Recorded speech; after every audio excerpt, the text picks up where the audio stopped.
Assalamualaikum warahmatullahi wabarakatuh. Assalatu wassalamu ala asrofil anbiya wal mursalin Sayyidina Muhammadin wa ala alihi wa sahbihi ajmain. Rabbi shrahli sadri wa yassirli amri wahlul 'uqdatam min lisani yafqahu qawli, amma ba'du. Kepada yang terhormat Ketua Yayasan PPSN Khadijah, yaitu Profesor Dr. Kiai Haji Ridwan Nasir MA, dan tentunya segenap keluarga besar pengurus Yayasan Khadijah yang selalu kami cintai. Kemudian yang terhormat Profesor Dr. Kiai Haji Imam Mawardi yang pada kesempatan kali ini hadir sebagai narasumber luar biasa. Kemudian yang terhormat Kepala Sekolah dari SD Khadijah, yaitu sosok Kiai milenial Bapak Kiai Haji Syifaul Khair, dan tentunya para segenap guru dan para ustadz-ustadzah dari SD Khadijah Surabaya. Kemudian yang terhormat para wali murid serta para anak dan sekalian yang luar biasa, di mana menyempatkan diri gabung pada kajian Islamik kali ini setelah menaikkan sholat taraweh. Subhanallah. Dan tentunya yang terhormat dan yang sangat kami cintai para hadirin sekalian. Alhamdulillahirabbil alamin. Pada kesempatan kali ini kita sudah bergabung. Materinya berapa? Pada kajian Islamik, tentunya kita mengucapkan syukur kehadirat Allah Subhanahu wa taala karena pada kesempatan kali ini kita diberkahi kesehatan, kita diberkahi kelancaran untuk masih menjalankan ibadah dalam bulan suci Ramadan. Dan tentunya semoga salawat serta salawat.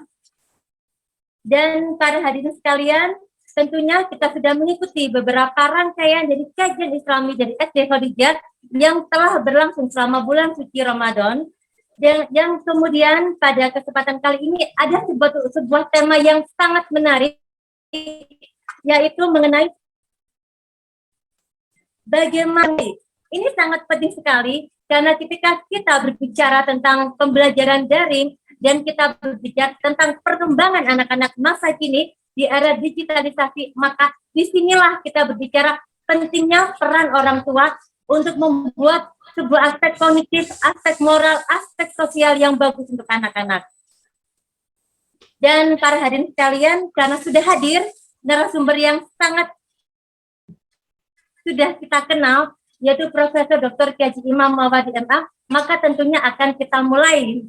Namun, tentunya kita sebagai kaum muslim-muslimah, kita senantiasa meminta doa kepada Allah Subhanahu wa taala agar apapun yang kita lakukan itu diberkahi kelancaran dan diberkahi kesuksesan. Amin ya rabbal alamin. Al-hadiniyah wa kulli niatin sholihah bisiril Fatihah. A'udzubillahi minasyaitonir rajim. Bismillahirrahmanirrahim. Alhamdulillahirabbil alamin arrahmanirrahim. Maliki yaumiddin iyyaka na'budu wa iyyaka nasta'in.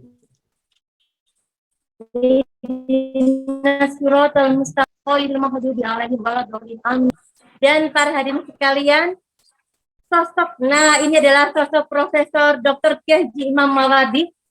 Beliau ini merupakan sosok yang di Jawa Timur ya maupun di Indonesia, sosok yang dikagumi banyak orang.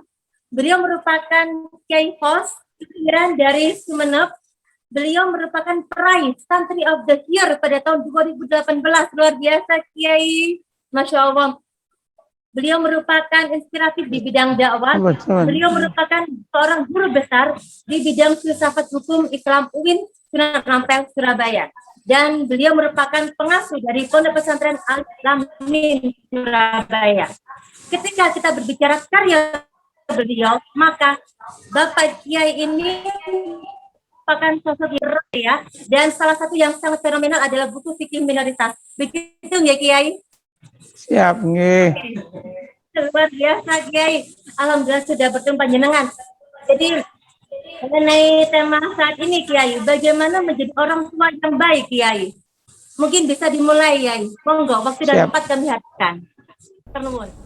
Assalamualaikum warahmatullahi wabarakatuh. Bismillahirrahmanirrahim. Alhamdulillahirabbil alamin wal aqibatu lil muttaqin. Wassalatu wassalamu ala sayyidil anbiya wal mursalin wa ala alihi wa sahbihi ajma'in. Amma ba'du. Yang sangat saya muliakan Ketua Yayasan Pendidikan Islam dan Sosial Khadijah yang saya muliakan, segenap pengurus yayasan dan komite sekolah, para asatidzah, wali murid, wali santri, dan juga semua orang yang memiliki cinta dan partisipasi nyata dengan Yayasan Khadijah yang sangat saya hormati. Alhamdulillah Rabbil Alamin, Allah takdirkan kita malam ini bertemu, dan saya diminta untuk bicara tentang bagaimana menjadi orang tua yang baik, atau bicara tentang how to be a good parent in Islamic perspective. Bagaimana menjadi orang tua yang bagus dalam perspektif Islam. Dibutuhkan waktu kira-kira 2 semester untuk menjelaskan hal ini dengan baik. Tapi malam ini saya diminta untuk menyingkat hanya 30 menit. Setelah itu baru tanya jawab. Luar biasa nih panitia. 2 semester harus disingkat menjadi 30 menit. Memang pada masa pandemi ini semuanya serba disingkat. Khutbah Jumat yang setengah jam jadi 15 menit. Di Mekah itu taraweh yang 20 rakaat jadi 10 rakaat. Bahkan ini menarik juga ini. Kemarin itu saya ceramah taraweh, langsung dikasih tahu jangan lama-lama Pak Kiai, cukup 15 menit katanya. Ini diskon 50%. Saya tanya, amplopnya diskon juga apa enggak? Panitianya ketawa-ketawa ditanya seperti itu. Biasa, saya senang guyon. Bapak Ibu yang saya muliakan, nih di tempat kami berkumpul kepala sekolah SD dan beberapa ustadz-ustadzanya berkumpul ini di rumah kami di Pondok Pesantren Kota Alif Lam Mim. Alhamdulillah, saya berbahagia, saya masih diingat oleh teman-teman Khadijah. Anak-anak saya banyak di Khadijah, insya Allah kenal semua. Dan yang mengenalkan ke Khadijah adalah bapak saya, guru saya, Profesor Dr. Kiai Haji Muhammad Ridwan Nasir, dan yang sampai saat ini membina saya. Saya bangga dan senang hati ini disambungkan dengan orang-orang yang baik. Bicara tentang orang tua yang baik, saya ingat kepada taman kanak-kanak. Kalau taman kanak-kanak itu penting untuk kita miliki, untuk mendidik anak kita jadi anak baik. Pertanyaannya adalah, apakah tidak penting ada taman orang tua? Mengapa? Karena terbukti saat ini banyak orang tua yang gagal mengantarkan anaknya menjadi anak yang sukses, berkepribadian baik, anak yang mampu untuk senantiasa melaksanakan perintah-perintah Allah dan mencintai Rasulullah sallallahu alaihi wasallam. Banyak orang tua yang sukses dalam mengumpulkan harta benda, tapi dia itu gagal untuk kemudian menjadikan atau mengantarkan anaknya menjadi pribadi-pribadi yang mulia. Saya ingat kata guru saya, percuma kalau engkau sekaya Bill Gates, percuma kalau engkau jabatannya setinggi dari Obama waktu itu, tetapi ketika anakmu tidak menjadi orang benar, maka Anda adalah orang tua yang miskin, orang tua yang gagal. Dan memang menjadi orang tua baik itu menjadi perhatian dalam Islam. Ada ayat yang sangat populer yang kita sangat insyaallah hafal. Ya ayyuhalladzina amanu qu anfusakum wa ahlikum nara. Wahai orang-orang yang beriman, jagalah dirimu dan keluargamu dari api neraka. Coba keluarga menjadi penting. Surat At-Tahrim ayat 6. Coba nanti dilihat. Luar biasa. Ada lagi kata-kata Ibnu Abbas dan kata-kata Ali bin Abi Thalib yang menurut saya sangat menyentuh sekali berkaitan dengan urusan orang tua ini. I'malu bi ta'atillah wattaqu ma'asiyallah wa muru ahlikum bidzikri yunjikumullah minan nar. Apa artinya? Ajari, berbuatlah kamu untuk taat kepada Allah Wattaqu, dan takutlah kamu dengan maksiat kepada Allah. Kemudian apa? Ajari keluargamu untuk ingat, yunjikumullah minan nar, maka ini semua akan menyelamatkan kalian dari api neraka. Ini luar biasa ini. Nah, siapa keluarga itu? Ada satu pendapat mengatakan istri, anak-anak, dan semua orang yang ada di lingkungan kita. Saya sering meminta jamaah-jamaah saya untuk membuat Islamic small environment, lingkungan kecil yang islami. Kalau bisa sebuah keluarga itu berkumpul, bapak, ibu, anak, cucu, dan juga orang yang ada di rumah itu, untuk kita bersama-sama belajar. Nah, ini penting ini. Ada hadis yang luar biasa, azaban yaumil qiyamah man jahila ahluhu. Orang yang paling pedih azabnya nanti yaumil kiamat adalah orang yang jahil terhadap keluarganya, orang yang dia tidak peduli terhadap keluarganya. Nah, ini penting ini, terutama anak kita, karena kebahagiaan orang tua kadang dititipkan di anak. Wa aslih li fi dzurriyyati. Dalam Al-Ahqaf ayat 15 ada doa yang diajari Al-Quran, berilah kebaikan kepadaku dengan memberikan kebaikan pada anak cucuku. Wa dzurriyyati. Kadang-kala orang tua itu mulia karena anaknya mulia. Kadang-kala orang tua itu menderita karena anaknya itu adalah menjadi anak yang tidak benar, anak yang dia mengalami penyimpangan moral. Oleh karena itu, maka pendidikan anak itu sangat penting. Nah, sayangnya kemudian banyak orang menganggap bahwa bangunan rumah tangga itu ada pada harta, ada pada uang. Padahal bukan pada uang, tapi pada hati yang beriman kepada Allah Subhanahu wa ta'ala. Oleh karena itu, coba kita perhatikan ada dalam surah As-Saffat ayat 22, Allah mengatakan apa coba? Malaikat diperintah oleh Allah, kumpulkan orang-orang yang zalim beserta teman-teman sejawat mereka dan sesembahan mereka yang selalu mereka sembah. Jadi orang itu, nasib keluarga itu sering bersama, dan kita dibersamakan dengan orang-orang yang nggak baik kalau nggak baik. Tapi kalau kita baik, coba buka Az-Zukhruf ayat 70, udkhulul jannata antum wa azwajukum tukhbarun. Apa artinya? Masuklah kamu ke dalam surga kamu dan istri-istri kamu dikembirakan. Coba bayangkan itu. Anak-anak kita juga ada doa kan, Rabbana hablana min azwajina wa dzurriyyatina qurrata a'yun waj'alna lil muttaqina imama. Ini apa artinya ini? Keluarga, anak cucu menjadi penting. Nah, kalau begitu, sesungguhnya yang pendidikan anak ini pusatnya di sekolah, apa pusatnya di keluarga? Saya harus tegas mengatakan aslinya, esensinya pendidikan anak itu ada pada keluarga. Sekolah itu adalah keluarga yang kedua bagi Ananda. Oleh karena itu, orang tua menjadi penting untuk memulai menanamkan kepada anak dari awal.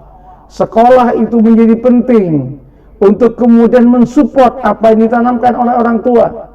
Karena itu, pilihlah keluarga yang bagus dan pilihlah juga sekolah yang bagus untuk anak-anak kita. Bagi pendengar yang masih belum menikah, sebelum menikah tanyakan, apa pertanyaannya? Ini wanita cocok atau tidak untuk menjadi ibu anak-anak saya? Bagi yang wanita, tanyakan, ini laki-laki cocok enggak untuk menjadi ayah dari anak-anak saya? Jangan hanya cocok kepada dirinya, jangan egois. Kalau egois itu yang dicari itu kan ganteng, yang dicari itu kaya. Nah, padahal sungguhnya yang paling penting itu adalah hati, akhlak.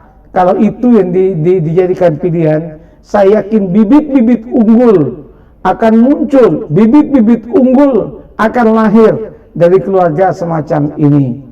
Makanya ulama banyak mengatakan al-usrah hiya al-muassasah at-tabawiyah al-ula fi hayatil insan. Keluarga itu merupakan lembaga yang pertama dan utama dalam pembangunan pendidikan manusia. Fa hiya masdarut talaqqi al-awwal Di situ dia itu mendapatkan pelajaran. Hati-hati Bapak Ibu, anak-anak panjenengan itu menurut penelitian psikologi dari Chicago University, itu 48% ditentukan oleh gen dari orang tua itu. Biasanya saya selalu katakan begini, lihat aja anak panjenengan semua, senyumnya anak panjenengan itu mirip, kalau nggak mirip bapaknya pasti mirip ibunya. Jangan sampai mirip dengan tetangganya, itu bahaya. Nah, mirip dengan bapaknya, mirip dengan ibunya. Kalau bapak atau ibunya itu ngakak ketawanya, hahaha, anaknya juga hahaha, gitu kan. Tapi kalau kemudian dia senyumnya dikulum aja, anaknya juga begitu. Saya sudah meneliti. Makanya saya katakan, kalau di pondok atau di sekolah ada anak sukanya gelutan, itu biasanya sering ngelihat bapak dan ibunya gelutan. Hati-hati itu. Nah, ini menarik ini Bapak Ibu. Nah, anak itu dibentuk oleh orang tua. Ada hadis yang sangat terkenal, kullu mauludin yuladu 'alal fitrah. Anak itu dan terus siapa coba bayangkan? Yang menjadikan dia Nasrani, menjadikan dia Majusi, menjadi Yahudi, orang tuanya. 48% itu gen. Makanya saya katakan dari tadi, kalau mau milih jodoh, pilihlah yang gen yang bagus. Gen yang bagus itu maksud saya adalah mereka yang memiliki keimanan. Cari dia tradisi agamanya seperti apa, suka zikir apa tidak, suka dia ngaji apa tidak, itu kan, itu menjadi penting. Tapi saat ini kan tidak, orang cari jodoh sekarang itu carinya di Facebook, cari jodoh sekarang itu di WhatsApp. Beda dengan zaman dulu. Kalau zaman dulu itu, bapak-bapak ini tolong didengarkan, nyari jodoh untuk anaknya itu, dia nyarikan di masjid subuh-subuh. Dicari kalau ada subuh-subuh anak jejaka yang rajin salat subuh jamaah, setelah assalamualaikum dipegang, kamu punya tunangan belum? Belum Bapak, tak pek mantu. Makanya bapak-bapak besok datang ke masjid, kalau ada jejaka kemudian sujud 45 menit, tolong dibangunkan, itu ketiduran itu namanya itu. Jangan langsung dipek mantu, itu ketiduran. 45 menit dia sujudnya itu. Nah, baik Bapak Ibu, jadi peran orang tua itu besar, 48%. Apa kata pakar pendidikan itu? Ultimately, the most powerful method of influencing our children's behavior is our relationship with them. You are your child's best teacher. Pada puncaknya, metode yang paling dahsyat untuk mempengaruhi perilaku anak itu adalah tergantung kepada bagaimana pola hubungan kita dengan anak itu. Gimana pola hubungan orang tua kepada para guru? Kalau ada anak yang di sekolah itu problematik terus, punya masalah terus, coba dicek keluarganya. Belum tentu itu masalahnya pada gurunya nggak bisa ngajar. Bisa-bisa apa yang diajarkan oleh gurunya dihancurkan oleh orang tuanya di rumah. Sangat mungkin itu. Tapi kan biasanya kan kalau anak, kalau tabiatnya nggak bagus, siapa yang ditanya itu? Sekolah di mana? Siapa gurunya? Coba. Tapi kalau anaknya bagus, anak isopo. Nah, bapak ibunya dapat. Nah, sekarang saya minta kepada para guru, kalau ada anak yang problematik di sekolah, cek aja itu. Bagaimana itu yang namanya orang tuanya itu. You are your child's best teacher. Anda adalah guru terbaik untuk anak Anda. Ibu-ibu, bapak-bapak, makanya sangat penting menjaga pola hubungan. Nah, jangan kalah sama ibu-ibu zaman dahulu di desa itu. Maghrib, kalau anak nggak nyari, mana anakku, ayo ngaji nak, wis maghrib nak, ngaji yo. Zaman dulu, ayo, zaman sekarang. Anak nggak pulang maghrib, dibiarkan oleh ibunya. Ayam saja, ayam, pengumuman, ayam. Anaknya ayam itu nggak datang, dicari sama ibunya ayam itu. Anaknya manusia nggak dicari sama ibunya, coba bayangkan. Itulah bedanya ibu zaman dulu dengan ibu zaman now. Ibu zaman dulu, kalau anaknya sakit, biasanya dia ambil bawang merah, ambil balsem, terus dibalurin ke baunya anak, ke badannya anak. Itu ibu zaman dulu. Ibu zaman sekarang, kalau anaknya sakit, cepet-cepet dia cari HP, langsung update status, cepet sembuh ya sayang, katanya. Masya Allah, Allah, Allah, Allah, Allah. Coba, ini modal saat ini Bapak Ibu ya saya muliakan. Hah? Cepet sembuh ya kesayangan bunda, tapi bundanya tetap nonton sinetron, nonton film India. Ayo, mantap. Ini perlu ini ditindaklanjuti ini. Jangan hanya sekarang yang kayak gini ini. 30 menit nih nggak bisa nih. Ini tolong ini panitia, teman-teman Khadijah, lapor sama bapak saya kepada Prof. Ridwan, ngadakan khusus dari SD sampai SMA-nya, adakan itu parenting, kumpulkan orang tuanya. Kalau mau, ya kalau nggak mau, pilihan ada pada dirimu. Diriku cuma untuk mengusulkan, dirinya saya muliakan. Nah ini penting ini begini nih. Pendidikan itu dari keluarga, kemudian dari sekolah, harus kompak. Coba buka Imam Ghazali. Apa kata Imam Ghazali itu? Imam Ghazali mengatakan pendidikan itu bukan proses yang mudah. Dia bagaikan seorang petani yang mencabut duri-duri, bagaikan petani yang mencabut rumput-rumput liar, agar supaya tanaman yang dia tanam tumbuh dengan baik dan sempurna. Duri yang ada di sekitar anak kita, rumput liar yang kira-kira akan merusak anak kita, tolong itu dicabuti, dibuang semuanya. Gimana caranya?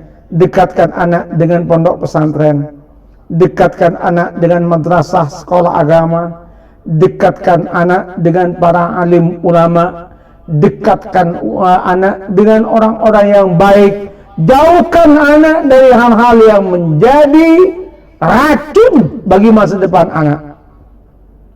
Beberapa waktu yang lalu ada orang Amerika datang ke pondok ini, Alif Lam Mim. Cucunya, kan anaknya sama cucunya di Amerika semua. Cucunya yang mau aliyah itu kebetulan dititipkan di pondok Alif Lam Mim. Beliau bercerita bagaimana kemudian orang Amerika, bagaimana kemudian orang Yahudi mendidik anaknya. Salah satunya menarik, tidak boleh itu anak itu megang HP dalam satu hari satu malam lebih dari 1 jam. Nonton TV juga nggak boleh. Alhamdulillah di tempat saya di sini tidak ada TV. Memang di pondok saya tidak ada TV sama sekali. Dan saya batasi anak saya, alhamdulillah, alumni Khadijah itu sampai saat ini nggak ada itu yang nonton sinetron. Alhamdulillah produk Khadijah unggul. Anak saya yang pertama itu psikolog, sudah keluar sertifikasi psikolognya. Anak saya yang kedua saat ini S2 fisika. Alhamdulillah tanpa ikut kursus macam-macam, barokahnya 136, mengalahkan bapaknya yang pernah ada di Amerika. Itu produk Khadijah. Anak saya ketiga juga Khadijah, muridnya Pak Syifa itu anak saya ketiga. Alhamdulillah dia sudah hafal 30 juz Al-Quran. Anak saya yang keempat, anak saya yang kelima, alhamdulillah sudah 14 juz sama 8 juz. Anak saya yang keenam masih belum bikin, masih 5 punya saya ini. Ini kayaknya istri saya juga dengerin di dalam itu sambil ketawa-ketawa cekikian gitu. Bapak Ibu yang saya muliakan, jadi bukan hanya menanamkan ilmu pengetahuan kepada anak, tapi bagaimana caranya kita menjauhkan anak dari rumput-rumput beracun, dari duri-duri yang menyakitkan anak. Ayo, pernah nggak orang tua ngontrol Facebooknya anak? Pernah nggak orang tua kemudian mengontrol medsosnya anak, WhatsApp sama Instagram dan lainnya? Sulit kan? Kita mulai, dan itu pahalanya besar Bapak Ibu. Ada hadis Rasulullah sallallahu alaihi wasallam.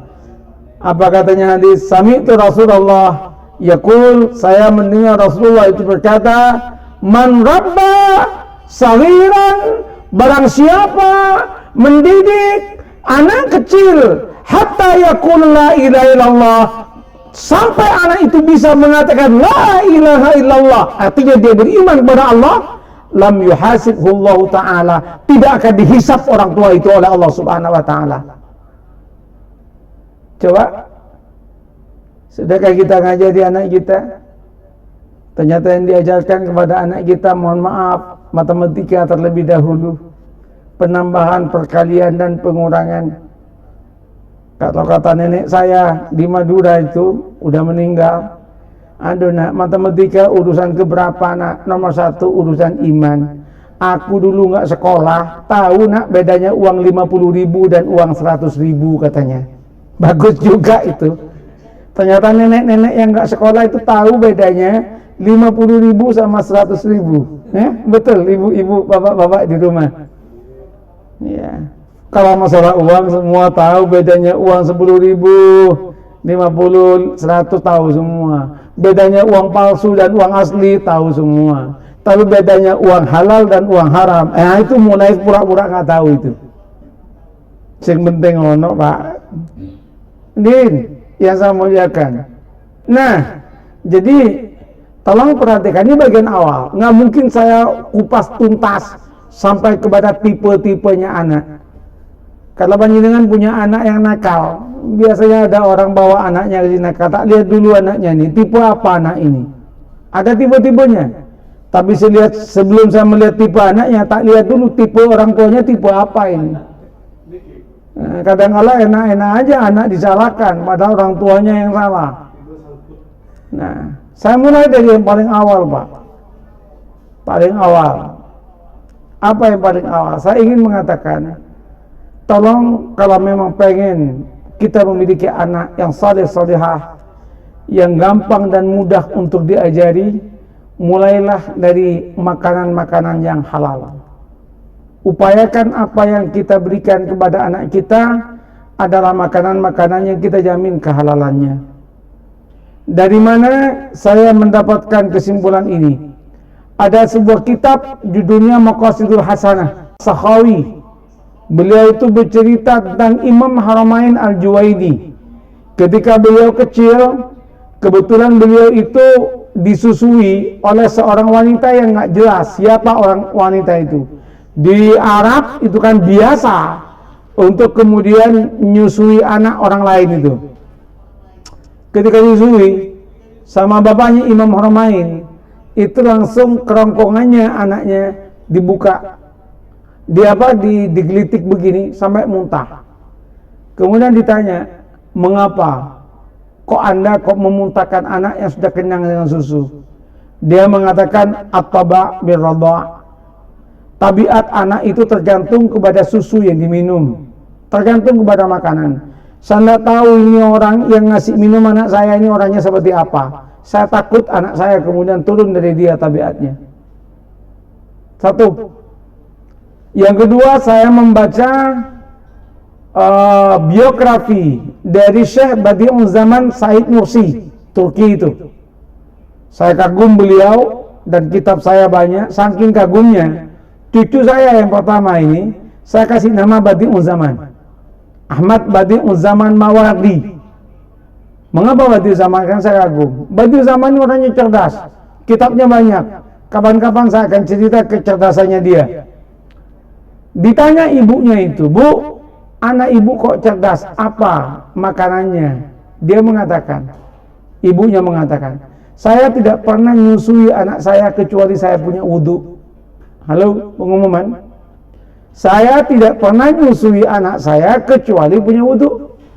Adakah ibu-ibu yang mendengarkan saya saat ini nyusui, sebelum nyusui ambil wudhu? Ya, senyummu jawaban atas tidak. Terima kasih. Coba bayangkan. Jangan anaknya, iya iya, langsung balik kanan, enggak, itu kan.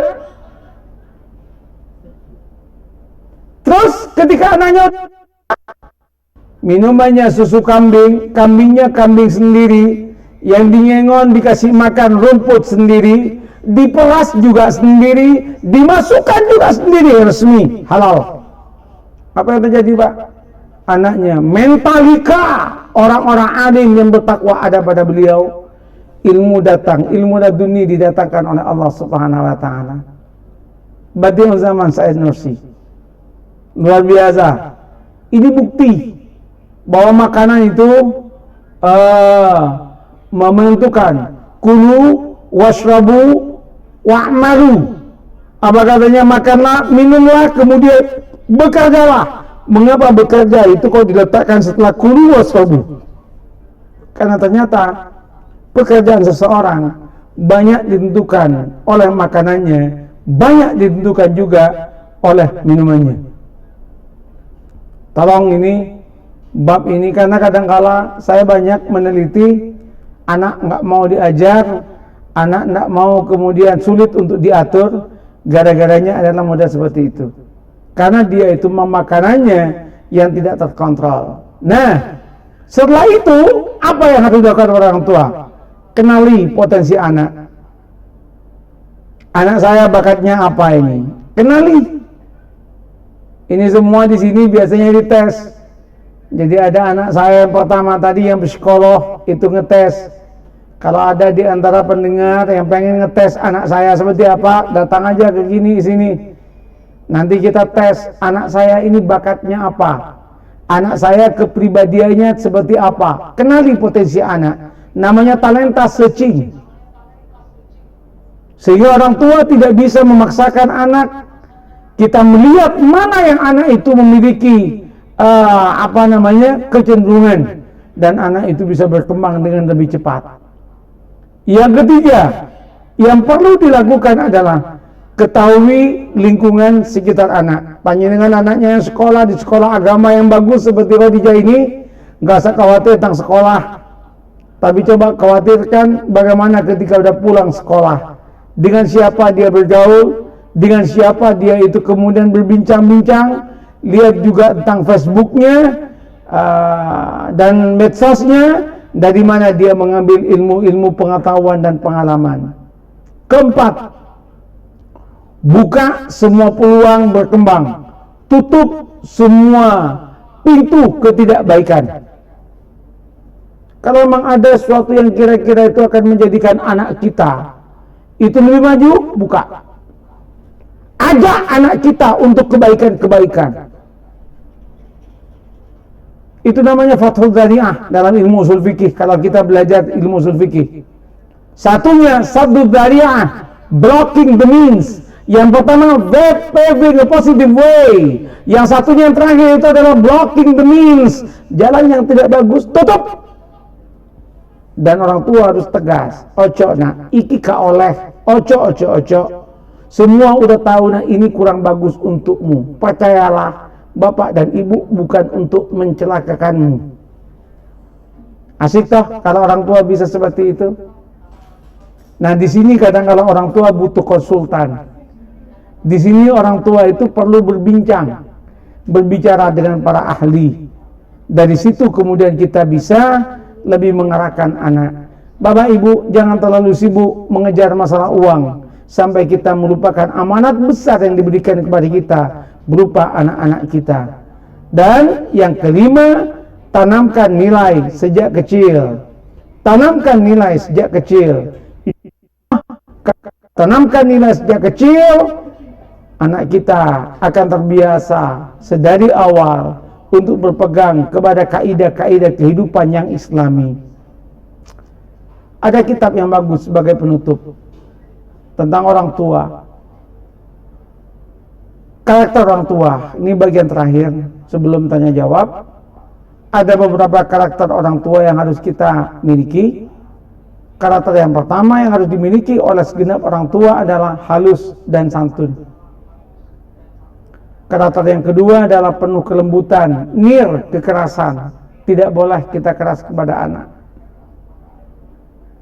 Kekerasan kadangkala itu tidak melahirkan pendidikan yang bagus, justru ketabiatan tidak bagus. Orang tua kalau ngajak anak sholat, kalau cara lama kan kemudian kita ambil tongkat atau ngambil apa nakut-nakutin. Ternyata yang lebih manjur adalah pegang tangan anak, elus kemudian kepalanya dan katakan, "Nak, mama pengen masuk surga, tapi mama ingin masuk surga bersama kamu sayang. Yuk sholat." Anak yang awalnya nggak mau, akhirnya dia mau. Iya wes, gitu kan. Pertama, iya, tak ambil wudhu dulu. Awalnya agak ini, tapi udah nggak berani membantah.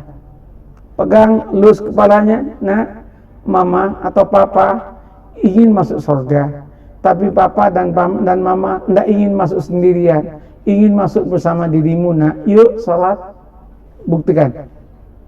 Lebih gitu ketimbang kemudian mendelik depannya anak.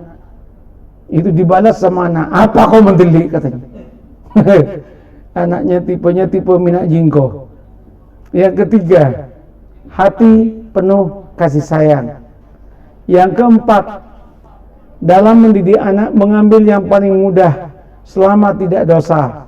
Jangan mempersulit anak. Yang kelima, luwes dan fleksibel. Yang keenam, jauh dari amarah. Yang keenam, yang ketujuh, seimbang dan moderat.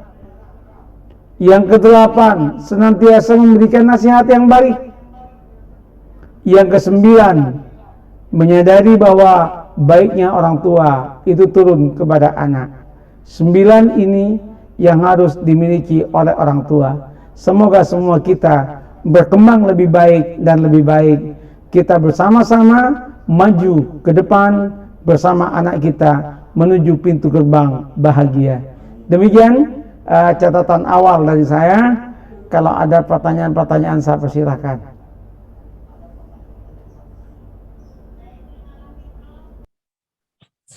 Baik, terima kasih Prof, luar biasa. Jadi Prof, ada sebuah hal penting yaitu sebuah motivasi dari panjenengan, dan memang kita memiliki pantun nih Prof. Bulan Dzulqa'dah, bulan Dzulhijjah. Kalau ingin hanya rajin beribadah, sekolah di SD Khadijah. Begitu ya Prof? Ya. Dan banyak ini pertanyaan yang masuk ya kan. Terus dari salah satu siswa nih Prof, luar biasa dari 4D namanya Ahmad Uwais. Pak Prof, apakah kita harus mengadani anak-anak? Bagaimana ini Prof? Apakah kita harus mengadani anak-anak? Mengadani?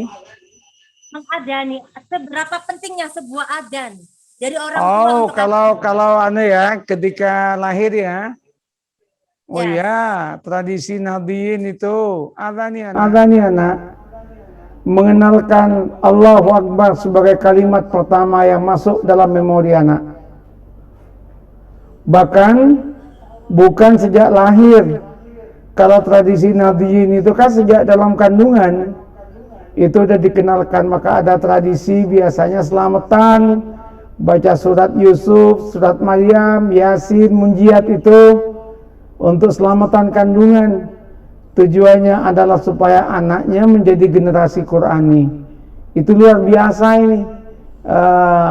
Tradisi Nahdliyin itu perlu dilestarikan. Bagus. Dalilnya apa? Di Quran ada. Allah mengatakan dalam Al-Quran itu tentang kalimat thayyibah disamakan dengan kasyajaratin thayyibah. Nah, apa artinya? Sama dengan pohon yang bagus, kalimat thayyibah. Jadi pertama memang bibitnya bagus, ketika nanam harus bagus, kalau udah tumbuh disiram. Jadi ketika udah hamil itu jangan lupa untuk didoakan. Apalagi udah lahir gitu ya. Ada lagi nih Prof, pertanyaan lagi Prof dari Indah Surya Putri. Assalamualaikum Pak Prof. Anak-anak adalah cerminan orang tua. Yang mau saya tanyakan, bagaimana orang tua menjadi teladan yang baik bagi anak-anak Prof? Bagaimana caranya orang tua supaya jadi mitra yang baik? Iya, teladan yang baik. Teladan yang baik. Makanya saya bilang dari awal kayaknya perlu taman orang tua. Bukan ada sekolah untuk orang tua. Saya sangat senang kalau ada sekolah orang tua. Ada namanya itu khusus sekolah parenting untuk orang tua. Tolong ini Khadijah, benar ini saran saya. Adakan itu. Adakan, karena banyak orang tua yang tidak sadar bahwa dirinya akan menjadi role model bagi anak-anaknya. Nah, oleh karena itu maka seperti tadi, gimana sih caranya kita bersikap di depan anak kita dan apa yang harus kita omongkan di depan anak kita sehingga anak kemudian betul-betul mampu untuk meneladani orang tuanya. Betul sekali Prof ya. Jadi pentingnya school parenting tadi ya Prof. Betul. Ada lagi nih Prof, banyak nih pertanyaannya Prof. Dari Ahmad Muhyiddin. Prof, bagaimana konteks yang tepat memahami hadis Nabi yang artinya bila anak Adam meninggal dunia, maka terputuslah amalnya kecuali 3 hal. Yang pertama sedekah jariyah, yang kedua Oke. Mata ibnu Adam in qata amaluhu illa bisalasin. ilmu yang Ya. Paham? Satu tentang apa, satunya itu anak soleh kan yang mendoakan. Kalau satu sedekah jariyah itu kita paham semua, investasi yang terus berjalan itu adalah sedekah jariyah. Orang cerdas adalah orang yang investnya bukan dengan membeli perumahan untuk masa tuanya, bukan dengan membeli tanah pekarangan untuk masa tuanya, tapi dia itu menanamkan dan menitipkan amal jariahnya kepada Allah untuk masa setelah kematiannya. Yang kedua adalah ilmu yang bermanfaat. Ini para guru ini. Nah, yang terakhir itu anak yang soleh yang mendoakan. Anak soleh itu bukan hanya anak kandung, termasuk anak didik itu sebagian ulama memasukkan sini. Anak angkat juga memasukkan di sini, yang dia itu kemudian nanti doanya akan sampai kepada yang mendidik dan membesarkannya. Nah, ini menarik ini, dan itu namanya al-injaz. Al-injaz itu amal-amal yang kira-kira akan menjadi modal bagi kita untuk masa depan kita. Terus monggo ada lagi Mbak Lia. Lia Istifhamah ini mahasiswa saya. S1 ya, kayaknya S2 juga, kayaknya S3 juga, saya lupa saya. Saking seringnya ketemu dengan saya sampai lupa itu. Harusnya ini Lia Istifhamah ini rajin datang ke pondok saya. Oke, lanjut. Ya baik Prof ya Prof. Oke Prof, ada lagi nih pertanyaan Prof. Karena memang udah badis persek ya Prof ya. Ini pertanyaan juga dari saya. Ada namanya Okta nih Prof. Sama kayak pemikiran saya Prof. Assalamualaikum Pak Kiai, mau bertanya. Terkadang jika anak menggoda dan kita pun orang tua menjadi emosi Kiai, refleks terucap kalimat yang tidak baik. Bagaimana cara kita menyikapi agar kita tidak sampai terucap kalimat yang tidak baik? Apakah dibacakan Al-Fatihah atau bagaimana nih Kiai? Ya, itu jawabannya panjang itu. Kenapa panjang? Itu kan emotional state. Ada ilmunya, butuh 1 semester untuk menjelaskan tentang emotional state dari orang tua. Orang tua itu, kalau dia lagi sedang capek misalnya, tentu emosinya kan labil. Anak kalau lagi godain, itu bisa jadi jawaban orang tua nggak pas. Ada cerita itu. Seorang anak memang cerewet banget. Mama katanya kan. Mamanya ngantuk. Mama pernah menginjakkan kaki di Jakarta. Iya nak. Nah, tiba-tiba bilang lagi, Mama pernah menginjakkan kaki di Semarang. Iya nak. Mama pernah menginjakkan kaki di Surabaya. Iya nak. Mama ngantuk. Pernah menginjakkan kaki di Madura. Yang belum diinjak kakinya cuma mulutmu nak. Katanya, coba bayangkan. Ini udah ngamuk nih. Kenapa begini? Ya, di situ memang ada dibentuk anak itu dipola. Gimana sih anak supaya dia paham betul kondisi orang tua. Bagaimana juga orang tua itu mengajarkan ini. Butuh proses panjang. Tidak bisa proses ini sekali ikut ceramah saya kemudian berubah gitu, enggak. Tetapi kita perlu latihan. Sekali lagi perlu ada training khusus untuk ini. Oke. Tapi Luar biasa. Tapi ini coba mulai dengan doa. Mulai dengan doa. Kalau saya mau menjawab lebih serius tentang yang pertanyaan terakhir, coba biasakan setiap anak mau tidur atau ketika lagi tidur, ubun-ubunnya anaknya itu dipegang. Bacainnya shalawat. Innallaha malaikatahu yusholluna 'alan nabi. Ya ayyuhalladzina amanu shallu 'alaihi wasallimu taslima. Allahumma shalli wa sallim ala sayyidina Muhammad. Langsung katakan, ya Allah, jadikan anak saya anak yang mudah untuk taat kepadamu, kepada Rasulmu, dan kepada kami orang tuanya. Biasakan itu, lakukan, insya Allah pelan-pelan anak itu akan berubah. Kalau anaknya terlalu bodoh gimana? Ada doa khusus.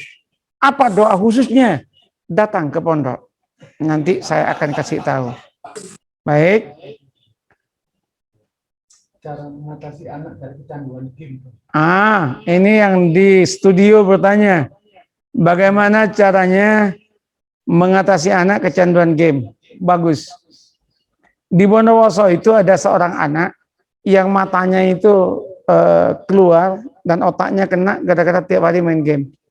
Dan game itu memang menghancurkan betul. Dia addicted terhadap game. Dan banyak, saya juga punya santri yang begitu, alhamdulillah udah bebas sekarang dari kecanduan game itu. Changing habit, perubahan perilaku itu rata-rata mainnya di 21 hari. Rata-rata itu 21 hari. Maka terapinya itu 21 hari. Minimum. Gimana menterapinya? Selama 20 hari terapi itu, dialihkan anak kepada sesuatu yang lebih menarik, tapi lebih positif. Nah, jadi yang mengajar harus bagus, yang diajarkan tentu harus bagus, dan harus menarik. Satu, itu cara yang logik. Ya, cara logik. Cara yang kedua adalah dengan memperbaiki saraf-saraf anak. Saraf anak. Itu ada caranya sendiri. Anak yang hiperaktif, anak yang adiktif, anak yang kemudian mengalami penyimpangan perilaku, itu perlu ada saraf-saraf yang diperbaiki. Selama yang saya praktekkan dan saya tahu ada dua caranya. Yang satu memang adalah dengan stimulan probiotik, yang satu kepada ahli saraf, dan saya punya ahli sarafnya untuk itu. Insya Allah akan membantu. Dan yang ketiga sama dengan tadi, dengan kita tiap malam mendoakan anak, kemudian kita coba untuk mengelus anak tadi dengan selawat yang saya sebutkan tadi itu. Kalau doa lain, saya dapat dulu dari Syekh yang nisbat doa ini dari Imam Suhrawardi, disuruh baca fardun hayyun qayyumun hakamun adlun kudusun sayaj'alullahu ba'da usrin yusra ya narukuni barda. Itu dibaca minimum 3 kali, ditiupkan ke air, diminumkan ke anaknya. Insya Allah emosi-emosi yang tidak bagus, yang nar, yang panas, itu akan sejuk. Emosi-emosi dan keinginan yang tinggi, itu juga akan mulai reda. Ini direkod belum? Enggak ini? Oke. Berarti nanti bisa setel ulang. Nah, baik, itu saya kira jawaban dari saya. Keren banget nih Kiai, subhanallah. Kita mendapatkan banyak tips, beberapa tips dan juga doa dari panjenengan. Kemudian Kiai, ini masih banyak sekali pertanyaan, tapi saya coba mengurutkan saja. Mungkin juga bisa dijelaskan nih Kiai, bagaimana trik kita untuk menjadikan anak sebagai generasi robani. Ini pertanyaan dari Dian, dari SD Khadijah. Bagaimana Kiai? Kunu rabbanina bima kuntum tu'allimunal kitaba wa bima kuntum tadrusun. Kunu, jadilah kamu rabbaniyin, generasi rabbani. Bima kuntum tu'allimunal kitaba wa bima kuntum tadrusun. Dari yang diajarkan dan dari apa yang kita pelajari. Tujuannya rabbani. Bagaimana membentuk anak untuk menjadi generasi rabbani membutuhkan waktu kira-kira 1,5 jam untuk menjelaskan ini. Kapan-kapan kita lanjutkan yang ini. Aduh, ini sepertinya harus banyak yang nyantir ke panjenengan Kiai. Nah, itulah. Nanti mungkin bisa diberi kolom chat Kiai, mungkin ada nomor teleponnya atau bagaimana. Jadi ada pertanyaan yang mungkin belum bisa dijawab, bisa langsung menghubungi panjenengan. Wah, ini gawat nih Mbak Lia ini. Gampang hubungi, ada Khadijah. Nanti sama Pak Syifa akan diantar ke saya. Oke, siap. Saya di Pondok Pesantren Kota Alif Lam Mim. Ya. Surabaya, di Jalan Kebonsari Baru Selatan nomor 1, dekat Masjid Agung Al-Akbar Surabaya. Dekatnya Masjid Al-Akbar. Oke, Kiai, karena masih ada waktu Kiai, saya akan coba. Boleh, satu lagi.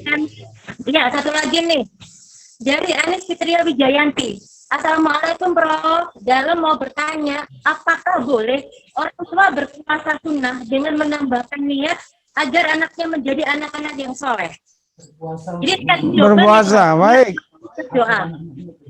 Boleh. Itu bagus itu. Silakan. Boleh. Bukan hanya itu. Saya kasih bonus saat ini. Kalau ingin anaknya kaya, halo pengumuman, ya, tolong dicatat ini. Kalau ingin anaknya kaya, tolong ketika panjenengan itu sedekah, baik di masjid, di sekolah, madrasah, pondok, atau dimanapun, katakan dalam hatinya, ya Allah, aku titip ini untuk anak cucuku. Bismillah, langsung masukkan. Insya Allah kita meninggal dunia, anak kita ekonominya dijaga. Kalau panjenengan nitip ke bank,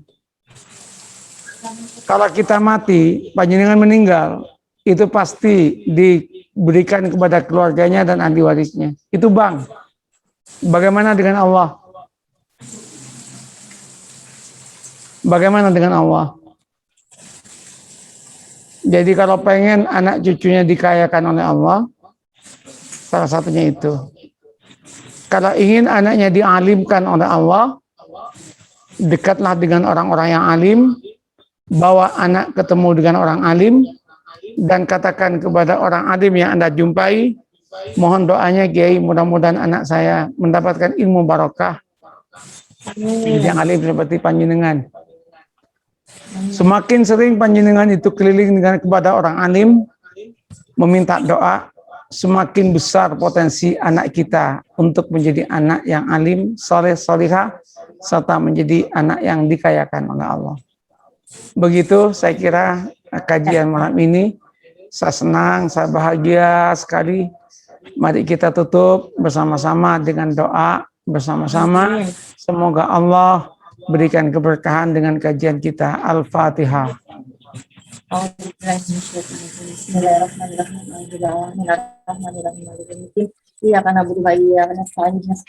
Bismillahirrahmanirrahim. Alhamdulillahirabbil alamin. Hamdan yuafi ni'mahu yukafi mazidah.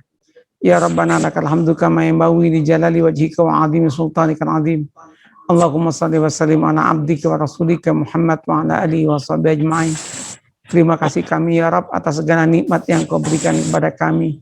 Bimbing kami untuk senantiasa mampu menggunakan nikmat di jalan yang Kau ridai ya Allah. Allahumma Rabbana, ampuni dosa dan kesalahan kami. Ampuni dosa dan kesalahan kedua orang tua kami. Allahumma Rabbana, kami titipkan anak dan cucu kami kepadamu. Jadikan anak dan cucu kami orang-orang yang saleh salihah, orang yang senantiasa berada di jalan yang Engkau ridai. Bimbing kami menuju ridhamu, menuju surgamu ya Rabb. Rabbana hab lana min azwajina wa dzurriyyatina qurrata a'yun waj'alna lil muttaqina imama. Rabbana la tuzigh qulubana ba'da idh hadaitana wa hab lana min ladunka rahmah innaka antal wahhab. Rabbana atina fid dunya hasanah wa fil akhirati hasanah wa qina adzabannar. Subhana rabbika rabbil izzati amma yasifun wa salamun alal mursalin walhamdulillahi rabbil alamin. Terima kasih. Mohon maaf. Ahmad Imam Wardi dari Pondok Pesantren Kota Alif Lam Mim. Assalamualaikum warahmatullahi wabarakatuh. Waalaikumsalam warahmatullahi wabarakatuh. Mungkin nanti bisa dibantu dari pihak SD Khadijah untuk mendapatkan link dari pemaparan kali ini karena luar biasa. Oke, untuk semuanya para hadirin, matur sembah nuwun. Semoga kita semua senantiasa sehat, bahagia, dan di sini kami sebagai moderator dan juga panitia dari kajian Islami mau menyampaikan permohonan maaf atas segala kekurangan. Wabillahi taufiq wal hidayah wa ridha wal inayah. Wassalamualaikum warahmatullahi wabarakatuh.